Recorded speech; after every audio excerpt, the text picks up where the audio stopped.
Vüqar rəhmətə gedəndə, Aydın rəhmətə gedəndə mən ürəyimdə heç kəsə demədim, amma ürəyimdə bunu fikirləşdim ki, kaş elə Vüqar da, Aydın da, Ələkbər də bir çoxlar, kaş elə mən meyvə satan qalaydım.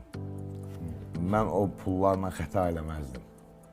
Biraz dağıtdıq pulu, biraz yəni özümüzə yəni lazım olmayan dostlar dost cildində insanlarla. Və o xətalar mənə yəni məsələn istəməzdim ki, dedim kaş Vüqar elə şofer Zakir Əmin oğlu kimi gedəydi bir şofer işləyirdi, amma yaşayaydı da, yəni o cür oğlan yaşayaydı. Gəldiyi pulu gördük, biraz pulun valnası başqa oldu da, mən yetimçiyi ilə böyümüşəm. O pulla Allah yetim evimizə qismət. Evi də elədik, şükür Allaha, min şükür eləmişik. Amma ki, o xətalar o üzdən olub. Düz necə, yəni. Onun meyvəsini yemək, şirin-şirin yemişik. Birazdan ama arada da burnundan gelir. Az-azı burnumuzdan gəlir.